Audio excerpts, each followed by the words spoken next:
வணக்கமுங்க, ரோனி ஸ்டோரிஸ்லேருந்து இன்னைக்கு weight loss சீரீஸில் டே 3 தான் வந்து பார்க்க போறீங்க. மார்னிங் என்ஜோனி எம்டி ஸ்டொமக்கில் வெயிட் செக் பண்ணணும்னு நினைப்பேன். ஆனால் தண்ணி குடிச்சாதான் மோஷன் வருது. என்ன பண்ணேன்? அதனால லைட்டாக தண்ணி குடிச்சிட்டேன். நாளைக்கு கரெக்டாக நான் வந்து செக் பண்ணி உங்களுக்கு காமிக்கிறேன்.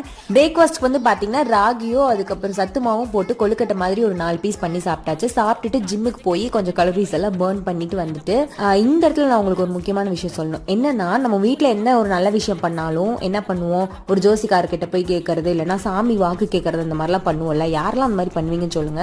ஆனா வெயிட் லாஸ் பண்றதுக்கும் நம்ம ஒருத்தர் கிட்ட கேட்கணும். நம்ம டாக்டர் கிட்ட ஒரு வாட்டி கன்சல்ட் பண்ணிக்கோங்க வெயிட் லாஸ் பண்ணும்போது. அப்பதான் உங்களுக்கு வந்து என்ன மாதிரி ஃபுட் எல்லாம் சாப்பிடலாங்கிறது வந்து தெரியும். லஞ்ச்ல என்னடா எல்லாமே ப்ரோட்டீனா இருக்குன்னு சொல்லிட்டு கொஞ்சம் குக்கும்பர் வச்சு ஃபைபருக்காக சாப்பிட்டுட்டு ஈவினிங் வந்து நைட்டுக்கு என்ன சாப்பிடலாம்னு யோசிச்சுட்டு சரி சிக்கன் இருக்கு அப்படின்னு சொல்லி சிக்கனவே டின்னரா முடிச்சுட்டு கொஞ்சம் சிக்கன் வந்து சாப்பிட்டுட்டேன். அதுக்கப்புறம் வாக்கிங் போயிட்டு வந்து ஒரு 5000 ஸ்டெப்ஸ் நடந்ததுக்கப்புறம் எனக்கு காஃபி கிரேவிங்ஸ் பயங்கரமா இருந்தது. கொஞ்சம் காஃபி போட்டு குடிச்சிட்டு தேர்ட் டேவும் கம்ப்ளீட்டா முடிஞ்சது. நாளைக்கு என்ன பண்றேன்னு பார்க்கலாம்.